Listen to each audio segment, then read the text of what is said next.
What up, YouTubers? This is your boy Big Metro Fan 12 coming to you with another video game review.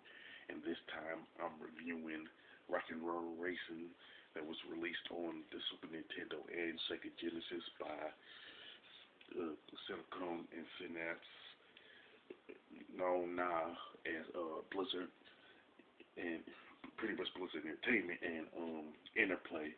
And for the sake of this video, I'm going to talk about the Super Nintendo version, but for the most part, everything that's in the Super Nintendo version is in the Genesis version. Now, I found out about this game from a YouTube video called the Top 10 Super Nintendo Obscure Games, which is on the Cinemassacre YouTube channel, which I am subscribed to. And he talked about other, but this one pretty much like stood out with me, and I started to play, and I do like it. You know what I'm saying? And it's pretty much a combat racing game where you race against three other drivers on a futuristic racetrack, and you pretty much race on a total of 6 different planets. And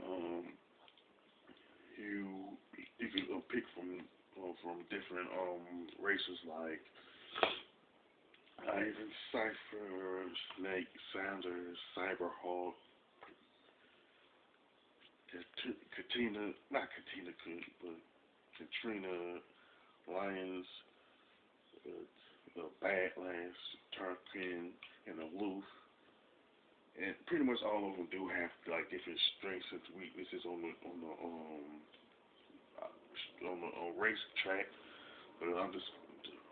But they put emphasis more on their strength. Like for example, Snake is really strong at acceleration and top speed, even though he is weak in terms of making turns. You know what I'm saying? They will give you an opportunity to buy a car from Fast 80. It's your stereotypical slick car salesman, and it's like you can buy Dirt Devil, Marauder, Airblade, Heavy, and Battle Track. Now, the last 3 are pretty much the most expensive out of the 5 cars, being that Airblade costs $110,000.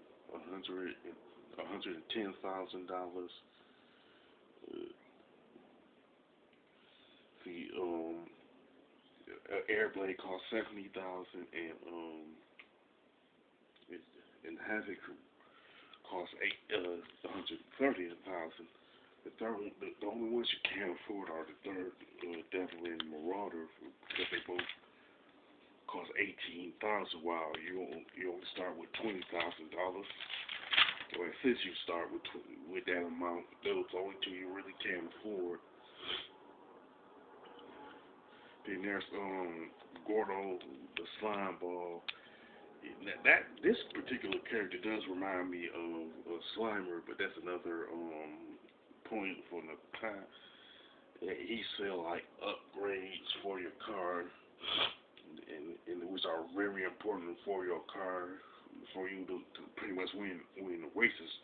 It has weapon upgrades, engine upgrades, tire upgrades, body upgrades, and shock absorber upgrades. Now, when you get 400 points and $10,000 if you come in first, 200 points and $7,000 rather if you come in second, 200 points and $4,000 if you come in third, and you don't get squat if you come in last. In the six planets, there's like you have to you have a certain number of tracks on them, like And the planets that you race on are Canford, Draconis, Bogmire, New Mojave, NHO, and Inferno. And you do need to get a certain amount of points to advance to the next planet. And pretty much, this game does have three different difficulty settings: rookie, veteran, and warrior, which is pretty much easy, normal, and hard. Now, if you can only race in the first three planets on rookie, veteran. You can go you can only race on the first five planets, which are planets 1 through 5. And warrior, you can race on all 6 planets, but I would say the best thing to do is pick warrior if you want to win all the races on all 6 planets. You know what I'm saying? Excuse me. Now, the soundtrack is really consists of 16-bit instrumental of rock songs. It pretty much 6 of them is ranged from like Bad to the Bone and Born to Be Wild. You know, I'll get into that in a minute as I talk about this, as I break it down.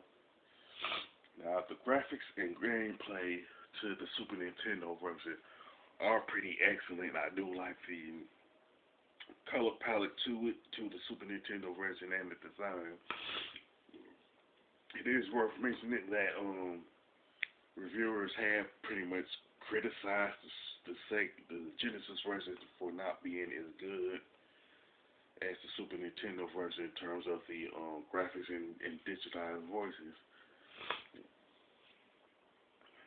And there is like an announcer in the game, but he don't get like annoying and stuff. He mentioned like who somebody is in first or somebody's dominating and stuff like that, but it doesn't get on your nerves though. Like I said, the graphics and design of rock and roll racing is pretty good. It's just that the Genesis version is kind of inferior to the Super Nintendo version in terms of the graphics and digitized voice. Now the gameplay, it is pretty good. It's excellent for this particular racing game, and the upgrades that you buy from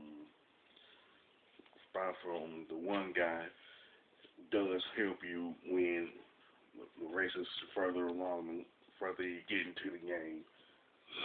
And the soundtrack is easily the best part of the game because Blizzard and Airplay pretty much put some effort into making the 16-bit rendition of the rock songs that I mentioned. You know what I'm saying? Even though the lyrics are not connected, I don't want to say connected. Even though the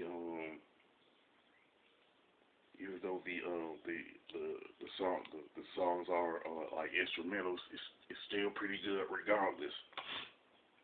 And I honestly don't have any like major complaints with rock and roll racing as a whole. If I do have any complaints, it will just come off as nitpicking. And this is pretty much one of the most underrated games that I've ever played in the racing genre. And I would honestly say it is worth owning, even though it is hard to find. And I would honestly recommend this game to gamers, especially like those who are fans of the racing genre, those who own Super Nintendo, Sega Genesis, and retro gamers. Now, as far as the score, I would definitely give this one pretty much a 10 out of 10 because this is one of the best racing games that I've ever played. And plus, it was this game could have been a franchise just based off of this particular game, but Blizzard and Interplay, I just didn't capitalize on it for some reason. But this is a good game nonetheless. With that being said, if you had an opportunity to play Rock and Roll Racing, and if you like it, you can mention it in the comment section of this video. And if you like my review of Rock and Roll Racing, don't hesitate to click the thumbs up button, and don't hesitate to share it neither. And don't forget to subscribe. This is your boy Big Metroid Fan 12 signing off.